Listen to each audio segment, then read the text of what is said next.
Eu estou aqui hoje falando com uma pessoa que tem uma importância muito grande na minha carreira e eu vou apresentá-la de forma diferente, então. Olha só. Primeiro, a Edna tem um lugar muito especial porque a Edna foi a primeira pessoa que cruzou a porta, que ainda nem era Sobrare, né? Era a, a ideia de formar a Sobrare, e a Edna entrou pela porta dizendo assim: eu preciso de ajuda para fazer uma dissertação de mestrado em resiliência.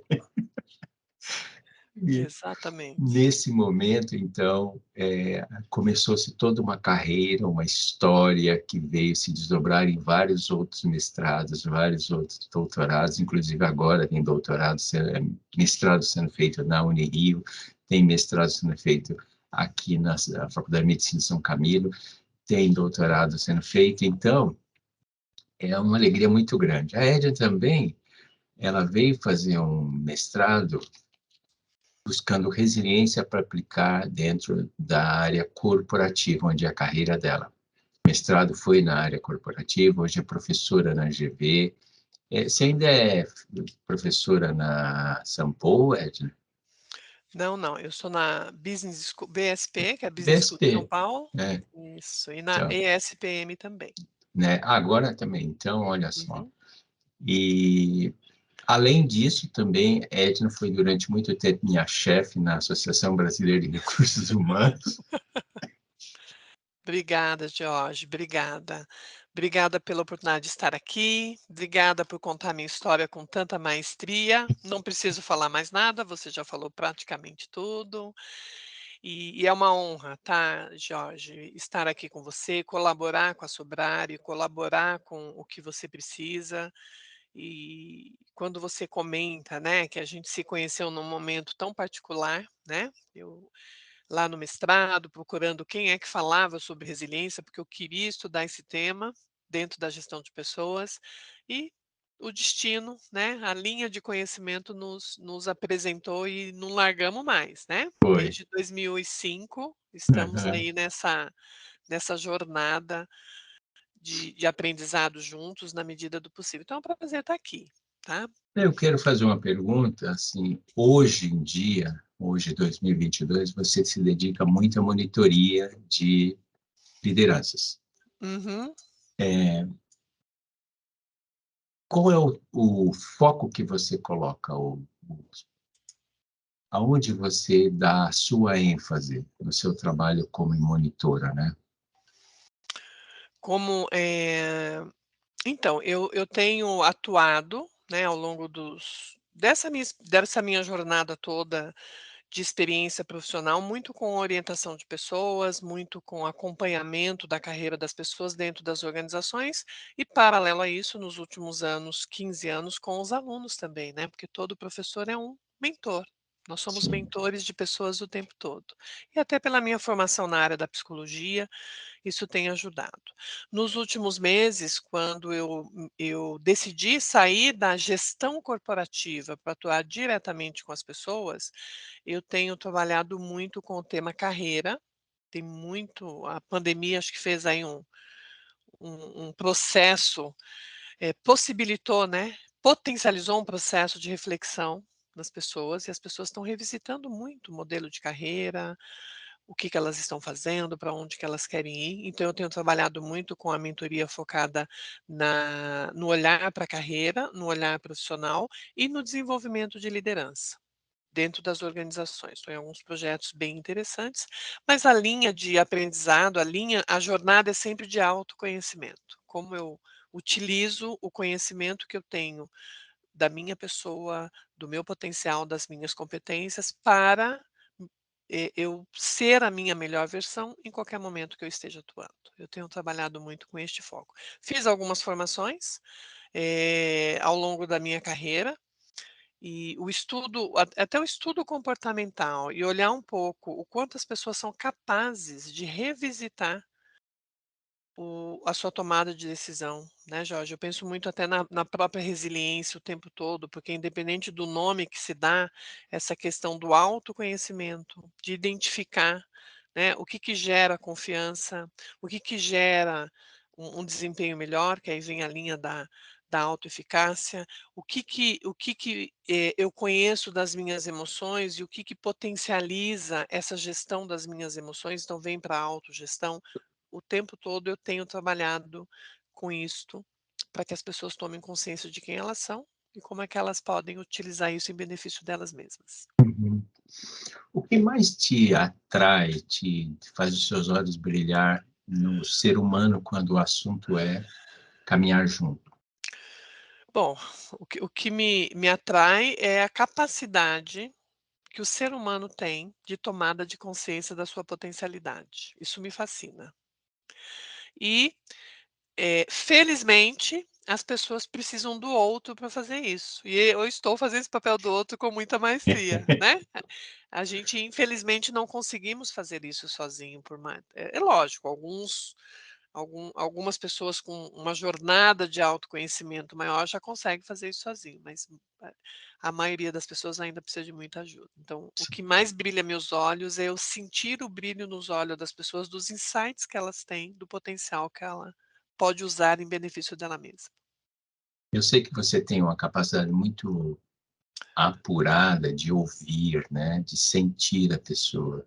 Você diria que esta é a sua maior, uma das mais fortes características, ou você ressalta outras além desse seu ouvido tão apurado? Porque eu percebi pessoas que você escutou, que você deu um encaminhamento, e eu tinha nítida percepção de que você soube ouvir quem estava falando com você, que não é muito comum, Edna. Muita gente está do lado, conversando e tal, faz orientações, inclusive, mas não tem esse ouvido sensível e apurado, né? Você diria assim que esta é a, a maior, ou você ainda diria, não, Jorge, eu ressalto outras que eu uso no meu trabalho? Então, Jorge, esta é uma delas e eu somo ela com a minha capacidade empática. Né, porque eu acho que tem a ver com a empatia. Eu nem sabia que eu tinha isso tão forte, tá, eu fui percebendo ao longo da minha jornada de atuação dentro das organizações, o quanto eu, de fato, me sensibilizo com o outro e procuro entender o que está acontecendo com esse outro, para ajudá-lo a se sentir melhor perante aquilo que ele está vivendo. Então, essa minha capacidade empática de perceber o que aquilo significa para o outro, ela é muito forte. Então acho que vem esse olhar, né, o quanto eu sei, assim, eu procuro entender o que o outro está passando e propor soluções que amenizem e o ajudem nessa jornada. E tenho sido bem-sucedida. Eu só percebi isso depois, porque as pessoas têm me procurado muito, vão me procurando e vão falando. Esses dias mesmo eu conversei com uma pessoa que trabalhou comigo há 20 anos atrás, e ela falou: "Edna, você é referência para mim nisso, nisso e nisso, porque naquele momento da minha vida você fez isso, isso, isso". Eu nem lembrava disso, né. Então as pessoas vai deixando marca nas pessoas, marcas genuínas, e isso Sim. não tem preço, isso me deixa muito feliz. Você foi uma pessoa muito importante, Edna, dentro de um contexto hospitalar durante a pandemia, né? Aonde você percebeu foi o maior sofrimento, a dificuldade das pessoas ali dentro do contexto?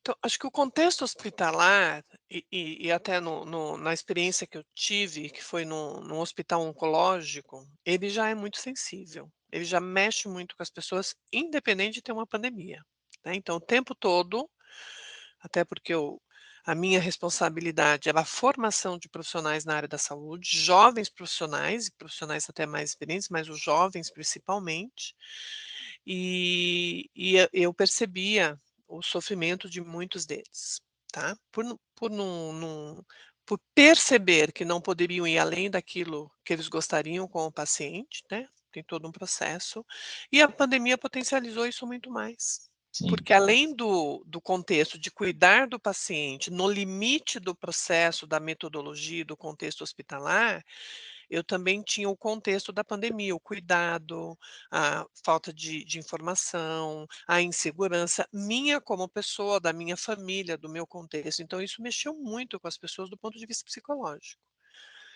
E as pessoas, Geórgio, o que eu percebo, nós ainda, né, nós não te hoje temos um pouco mais, mas durante a pandemia, nós é como se nós não pudéssemos ser frágeis, nós tínhamos que dar conta daquilo. Então as pessoas também não é difícil elas serem vulneráveis, demonstrarem a sua vulnerabilidade.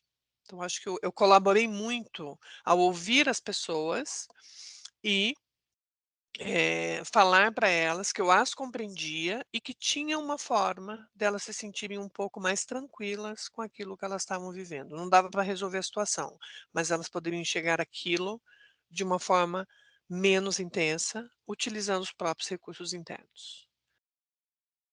Eu sinto que foi isso que eu vivenciei muito e foi muito intenso. Eu fiquei até um pouco esgotada, né, porque você já tem a sua questão, as suas questões, e ajudar principalmente os jovens, os que estavam longe da família, né, não necessariamente longe fisicamente, mas longe dessa possibilidade de falar sobre esses temas.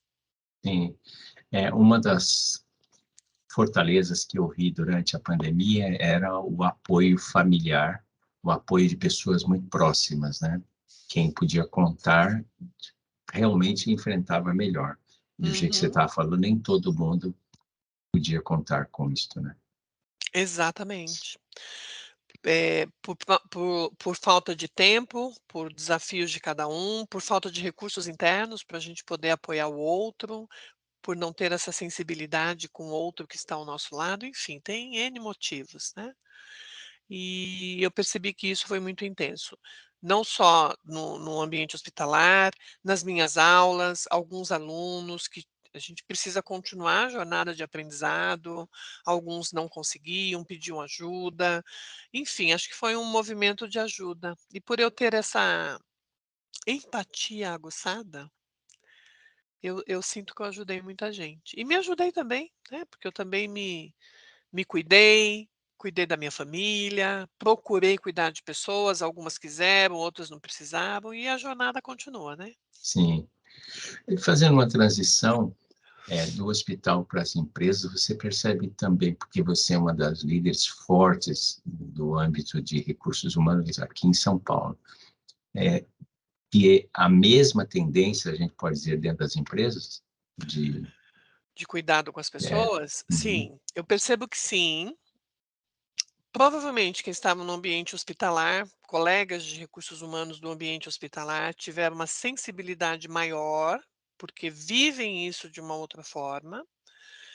Mas eu percebo que sim, que a área de recursos humanos se organizou para isso, mas não sabia muito como fazer no começo, né, e até por eu estar na ocasião na diretoria da BRH São Paulo, muitas empresas ligavam perguntando se tinha algum protocolo, se tinha algumas dicas, quais eram os benches possíveis, e fomos descobrindo, fomos juntando conhecimento, e nos primeiros acho que 60, 90 dias já começamos a fazer o movimento de troca de informações, né, as pessoas estão vindo, não estão vindo, quem vem, quem não vem, pega transporte, não pega, e aí você vai fazendo aquela corrente de troca de informações e o aprendizado, até a engrenagem começar a rolar. Então eu percebo que a área de recursos humanos é muito sensível para cuidar das pessoas, sim, mas tem um foco no corporativo, no resultado, e esse equilíbrio é um desafio para todos nós, né. Como é que eu equilibro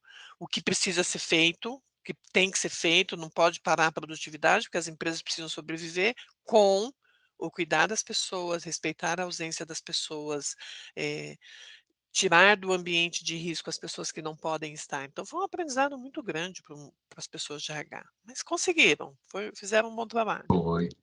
Eu também acho que, embora nós tenhamos tido um impacto muito grande por causa da pandemia, mas também eu creio que, como população, a gente enfrentou de uma forma bem diferenciada, né? Aqui para Uhum. nós, aqui no Brasil. Edna, você tem duas coisas que eu quero destacar aqui. Uma é esse olhar apurado, esse ouvido, que eu estou ressaltando, e esse jeito de falar com as pessoas, no sentido de condução, de orientação, isso está muito ligado à tua pessoa, de como você se aproxima de alguém, né? E isso todos nós percebemos. Mas também você tem uma carreira profissional de primeira linha, né? Nas empresas, dentro de recursos humanos, Uhum. lá de gerência, diretora e tudo mais. Me diz uma coisa, o que te levou para a área de RH na vida? Porque era de se esperar uma Edna muito mais clínica. Do que organizacional? É. Então, Jorge, você sabe que eu entrei na psicologia porque eu já estava em recursos humanos, né? Eu comecei a carreira Ah, muito jovem. Eu venho de família muito humilde, eu comecei a trabalhar muito nova e, na ocasião, né, há mais de 30 anos atrás, sim. eu era operadora de caixa de um supermercado. Comecei muito jovem, lá com os meus 15 anos. Já fazia uns 4, 5 anos que eu trabalhava numa rede de supermercados, e eles estruturaram a área de recursos humanos depois que eu entrei. E essa pessoa da área de recursos humanos, essa líder, ia na loja onde eu era operadora de caixa, né, ia lá na hora do almoço fazer compras, bater papo, conhecer as pessoas, e se simpatizou comigo, me achou muito provavelmente muito empática, né, a gente olhando, e falou: "Poxa, você tem um jeito muito bom para trabalhar em recursos humanos, você tem interesse?". Eu não sabia nem o que era, né, Jorge, na Aham, época, porque eu entrei numa empresa que não tinha uma área de recursos humanos, era uma rede de supermercados que era o gerente da loja que fazia o processo seletivo. E eu falei: "Ah, eu gostaria, né, área administrativa, quem está em área de operações, quando tem área administrativa tem interesse". E fui para a área de recrutamento e seleção da rede de supermercados, que hoje é o Pão de Açúcar, mas na época era um supermercado que foi vendido para eles. E ela, com o tempo, percebeu que eu tinha jeito, que eu tinha muita facilidade e tal, e falou: "Olha, você tem jeito, só que você precisa fazer uma faculdade". Eu tinha um ensino médio, tinha encerrado o técnico em secretariado, e ela falou: "Só com o ensino médio você não vai muito longe". Então foi aquele anjinho que aparece na vida da gente. Hoje ela não está mais entre nós, mas foi uma grande amiga ao longo de toda a minha jornada. Na época, o valor que eu recebia quase não dava para pagar a faculdade, eu trocava 6 por meia dúzia, porque era muito caro a faculdade de psicologia na época, mas eu falei: "Bom, esses anjinhos não aparecem por acaso", né. sim, Fiz sim. Entrei na faculdade em 88, na ocasião, e me identifiquei com a psicologia, né, e comecei a minha carreira, então, em recursos humanos, com esse olhar de avaliar as pessoas, de olhar as pessoas, porque até então eu era muito operacional. E então a carreira em recursos humanos eu comecei em 86, em 88 eu entrei na faculdade, né, eu já tinha 22 anos quando eu entrei na faculdade. Fiz a psicologia e comecei a minha jornada de desenvolvimento na área organizacional. Essa gestora me convidou, saiu dessa empresa, me convidou para ir para uma indústria. Depois eu fui para essa indústria, trabalhei lá uns 7 anos também, e aí fui galgando experiências em recursos humanos. Então eu comecei como auxiliar na época de seleção, porque eu não tinha nível superior, e ao longo isso foi em 86, e ao longo dessa jornada passei por empresas na área de tecnologia, na área de serviços, serviços de alimentação, onde eu tive uma experiência muito grande. Ocupei a posição de supervisor, de coordenador, de gerente, de diretor de recursos humanos em 2 grandes empresas, né, uma empresa de serviços, a outra uma empresa na área de educação, e com essa jornada foram 30 anos dentro de recursos humanos, então dentro da Isso. área organizacional. Uhum. Agora tem um ponto importante, que quando eu me formei na psicologia, umas colegas falavam: "Vamos montar uma clínica", e eu fui montar a clínica com ela. Então eu atendi na área clínica 5 anos, eu atendia aos sábados e à noite, e ao longo do dia eu trabalhava dentro de RH. Só que eu casei, tive filho, eu falei: "Agora eu vou ter que escolher, porque eu não dou conta". E aí eu optei por deixar a área clínica para depois, porque a maturidade ajuda você a ser um profissional Aham, melhor, e continuei em recursos humanos. Então sim, não cliniquei diretamente nos últimos 25 anos da minha carreira, mas todo profissional de recursos humanos dentro das organizações é um clínico, né, sim. Jorge? Porque olha, o que a gente ouve as pessoas e orienta não é brincadeira. Então é uma prática profissional que eu tenho, acho que faz parte, né. Eu acho que eu já fazia isso até mesmo antes da psicologia, viu, Jorge? Já, né, por isso que eu digo que é da pessoa, né, você demonstra isso, que é da sua pessoa.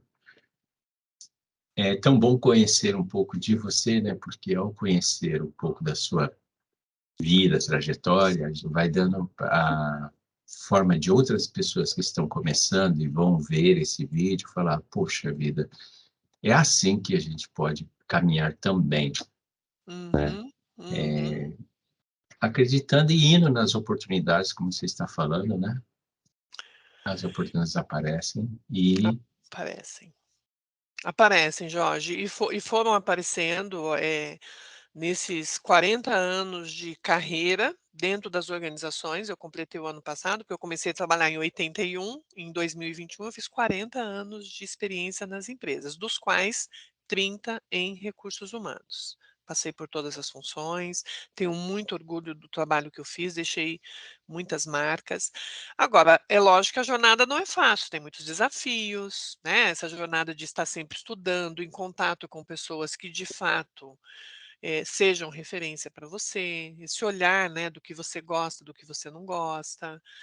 Isso eu não planejei lá atrás, as coisas foram acontecendo, eu me conhecendo, me desenvolvendo, sendo resiliente, porque haja resiliência para essa jornada, né, não desistir, tem momentos que dá vontade de desistir, e utilizei muito esse fortalecimento.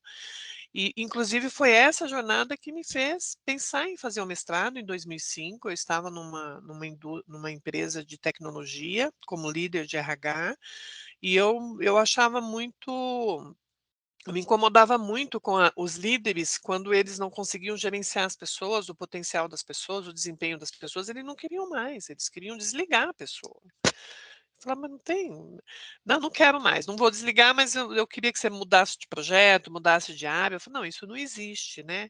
E eu comecei a me interessar mais por essa questão do comportamento da liderança. Como é que eu ajudo essa liderança a utilizar os recursos que elas têm, em benefício daquilo que elas precisam fazer para ajudar as pessoas. Porque todos nós, eu tive tanta oportunidade na minha carreira, né.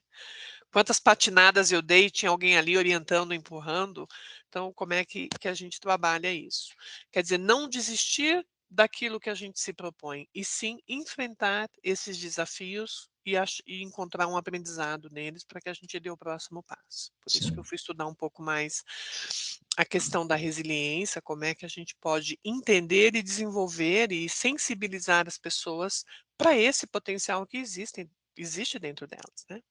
Então a ideia aqui era conhecer você enquanto pessoa, e ver quanto e como é que uma pessoa com uma trajetória como essa, ela tem um olhar para a resiliência e vê sentido de que a resiliência esteja presente na vida, no exercício de si mesma e depois de outras pessoas também, né. Então Uhum. eu vou parar aqui e a gente conversa num segundo momento.